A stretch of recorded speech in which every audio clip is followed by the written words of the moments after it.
Hello, Media Maniacs, and welcome back to another episode of Music, Media, and More. I'm your host, Jillian Richardson. And I'm your co-host, McKenna Witzkin. And let's get right into it. Our first topic today is Marvel Studios just announced the Ms. Marvel TV show coming out in June. Ms. Marvel is the first Muslim superhero from Marvel Studios, and she's both Pakistani and Muslim, which is really exciting for for people out there. And then the show seems to be targeted towards teenage preteen audiences, which a lot of people are really upset about because Marvel is always at least PG-13, I feel like. So yeah. Are you excited for the show? Have you heard anything about it? I actually have not heard about the show. I think I briefly heard about it, but I didn't know it had Muslim and Pakistan people, which I think is actually really cool because of diversity, and I think that they're actually expanding because I feel like they've always had the same actors. Yeah, I agree. Or the same demographic, I guess. Yeah, I agree. It's cool. So they changed her powers from the comic books to the TV show. It looks like she's able to blast things and create force fields, which is sort of like Doctor Strange vibes sort of going on. I kind of like that. That almost makes me think of Teen Titans. Do you remember Raven or whatever? And she would I don't know, she had the purple power. That's all I remember. Oh, yeah, I remember that. But yeah, she, in the comic book, she could stretch herself, which I think that would be pretty cool, to be honest. A lot of people were really mad about it, but I don't know a lot about it, and I don't know. What do you think of the MCU sort of ever expanding? Are you an avid Marvel fan? I am not an avid Marvel fan, to be honest. I mean, I like Spider-Man. I don't know, just kind of the very, I don't know, more of the funny ones, I guess. But, I don't know. I mean, I used to watch them in theaters, and then I felt like it almost got a little bit repetitive. So I was like, well, I don't know. Do I want to see it? Do I not want to see it? Everyone's talking about it. Kind of just in the middle. But what about you? Are you counting down the days until it comes out? Not exactly. I don't have Disney Plus, which sort of helps with me not, I don't know. I think if I was an avid Marvel fan, I would probably have Disney Plus. But I don't know. I kind of agree. There's just so many layers to the Marvel Cinematic Universe at this point where I'm just really confused by a lot of things. It seems if you miss even a single snippet of a single movie that came out in 2012, yeah. then I have no idea what's going on. Yeah, I actually saw Endgame last week for the first time, and Mhm. I was so confused up until that point because I had seen a couple other movies and before that one, and I was just what is going on? What is the trailer? I don't know. Yeah, no, I agree. I even watched all of the movies leading up to Endgame, and I was just super confused. I think I personally just sort of shows where it's oh, okay, we'll do this for a few shows, and then that's the end, and then maybe we'll do something similar, but it'll be completely unrelated. I think just all of the intertwining is a little bit confusing. Yeah. So. All right, for our next topic, Rihanna her makeup collection Fenty Beauty was just released in Ulta stores, and she did a photo shoot on a red car in front of the Ulta car. It said Fenty Beauty on the side, and she showed up in this silver outfit, showing off her very pregnant belly. What are your thoughts on this very revealing outfit? I feel like the child in the womb was probably struggling, to be honest. Yeah. With the little string. Just yeah, across. the belt. Yeah. The belt was rough. Yeah, I wasn't a huge fan of it. I'm usually I like Rihanna for the most part. Just this outfit choice didn't make a lot of sense to me. The skirt seemed too low. Then there was the belt choking the baby. Then there was the shirt that looked like she was about to flash everybody. There was just a lot going on.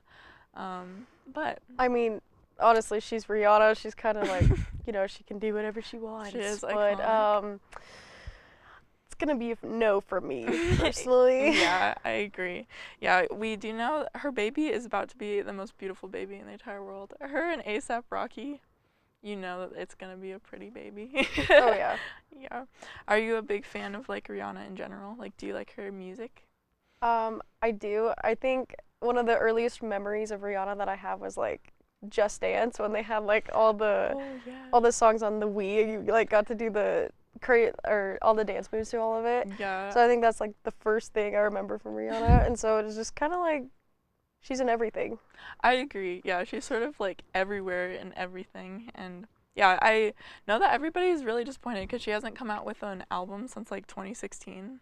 And I wasn't a big fan of that album, to be completely honest. I was like a big fan of like way back to like SOS and like Only Girl in the Yeah. World. That was my jam, sort of. But she did have pretty good music, but she's doing a lot. She has her lingerie stuff. She has her makeup.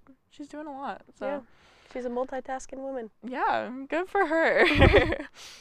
All right, and for our last topic, we have Turning Red, which is this new Pixar movie coming out where like this girl, whenever she gets like too agitated by anything, she turns into a giant red panda, which yeah, relatable, right? I mean, you have red hair. Would you turn into a red panda? That's what is that my spirit animal, the red panda. I saw a lot of ads for this like before it came out. It seemed like they were like really trying to like build up the hype with it. I think that one thing like with Pixar, sort of with like Disney Plus and stuff, is that they don't seem to like be like hyping it up as much since it's not in theaters. Yeah.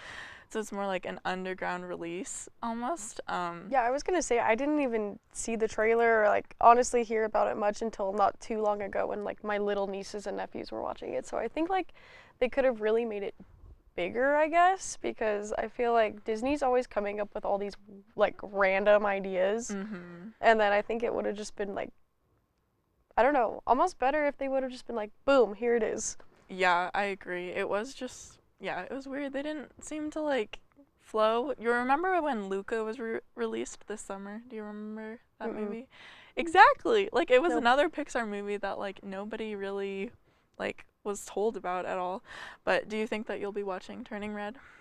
Personally, maybe, maybe not, unless it's like with my family. I don't think so. What about you?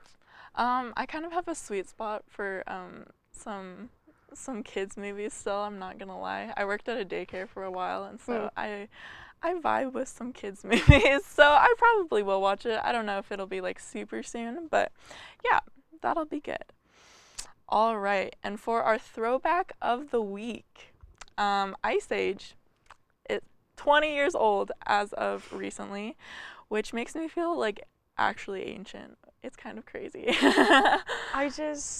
I don't even know how that like makes sense at this point because I feel like it was released yesterday. Yeah, and it was 2002.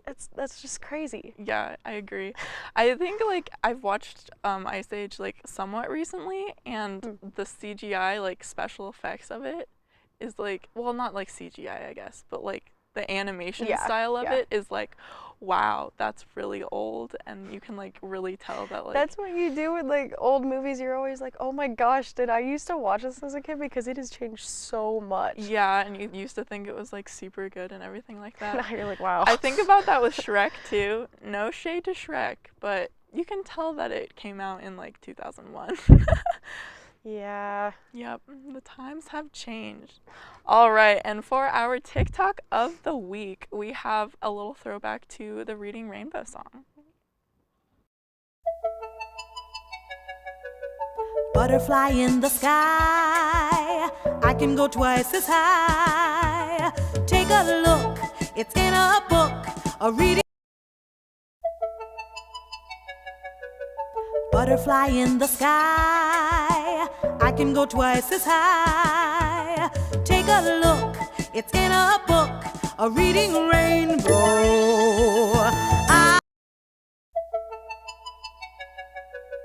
Butterfly in the sky, I can go twice as high. Take a All right, I really liked that trend because I just think it's so funny. I also love the aspect that it's basically just like, I didn't know this thing, or I think that this thing is dumb, which like I always love social media trends where you're like get to act a little bit of a fool. It's a Yeah, little, I think the ones that make you feel a little more included, like you're not alone in your dumbness. You're just kind of like, ah, yes, someone else understands my pain. exactly, like the board game one. Whenever anybody like, I always like it when you just like do the board game, because whenever Yeah. anybody's explaining literally any game, you're like, Yeah, you're like, yes, I'm yeah. listening. Okay. Yes. All right. That was our TikTok of the week. I hope that you enjoyed this week's episode of Triple M. I've been your host, Jillian Richardson, And I've been your co-host, McKenna Witzkin. and we'll see you next time. Bye.